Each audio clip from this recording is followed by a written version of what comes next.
Hi and welcome to the reading of Trevor the Turtle.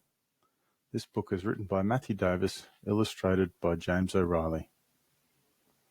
Trevor the Turtle. Through my love of scuba diving and my years of working at sea, I have observed the decline of marine life and an increased amount of plastic in our oceans.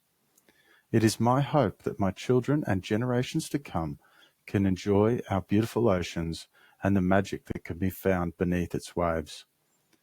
For Mayer and Sampson. Written by Matthew Davis and illustrated by James O'Reilly.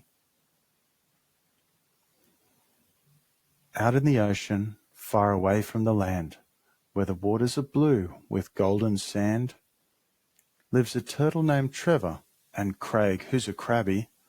Trevor was clever, but Craig was street savvy. Trevor spent his days grazing on jellyfish, seagrass, and corals.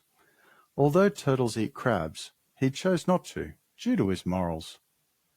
One morning, while out hunting, Trevor was about to bite a jellyfish that swam strangely and didn't look quite right.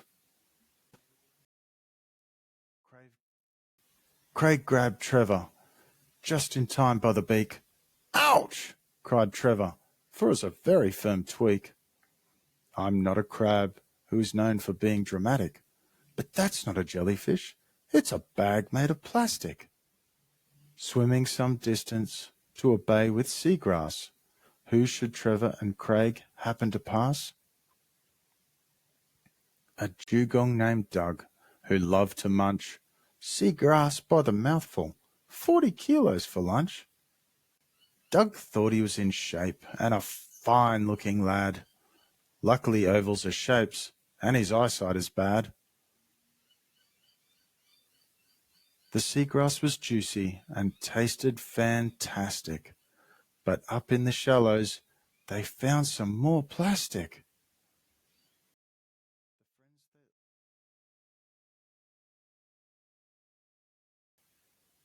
The friends thought they'd swim to a reef that they knew, where the water was clean and has soft corals to chew.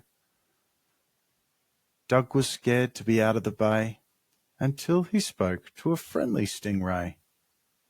While Trevor nibbled about on the reef's atoll top and Craig chased a worm that just wouldn't stop, rubbish and trash came drifting on the tide. Was there nowhere that the trio could hide? When irresponsible people throw garbage away, eventually it finds a drain to the ocean, river, or bay. So if you see plastic on the ground when you're out, pick it up and bin it. Don't be a grubby lout. Let's help Trevor, Craig, and all their friends out to clean up the ocean so they can swim safely about.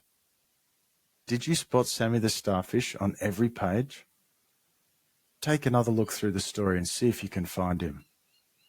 Here's our friends in their natural habitats: Trevor the turtle, Craig the crab, Sammy starfish, Mr. Stingray, and Doug the dugong.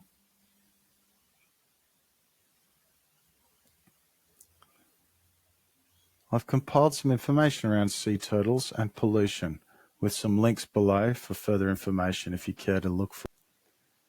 There are 7 existing species of sea turtle: the green, the loggerhead, Kemp's ridley, Oliver ridley, hawksbill, flatback, and leatherback. Sea turtles are omnivorous, with the loggerhead, Kemp's ridley, Oliver ridley, and hawksbill eating a wide variety of plant and animal life. However, some species specialize in certain prey. Green turtles' diet changes with age. Juveniles are omnivorous, but as they mature, they become exclusively herbivores. Green turtles have a serrated jaw that helps them eat seagrass and algae. Leatherback sea turtles feed almost exclusively on jellyfish, which helps control jellyfish populations. Hawksbill turtles mainly eat sponges, which consist 70 to 95% of their diet. Pollution. At the time of writing this book, there is at least 8 million tons of plastic that ends up in our oceans every year. This makes up 80% of all marine debris from surface waters to deep sea sediments.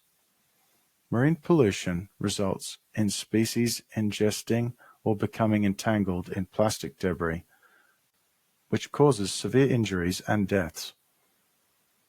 Plastic pollution threatens food safety, quality, human health, coastal tourism, and contributes to climate change. The author Matthew Davis and illustrator James O'Reilly. Other titles written by Matthew include Herbert the Hairyfoot Chicken and Preston the Penguin. For more information about these books, contact matthewdavis.author@gmail.com. Thanks very much for listening.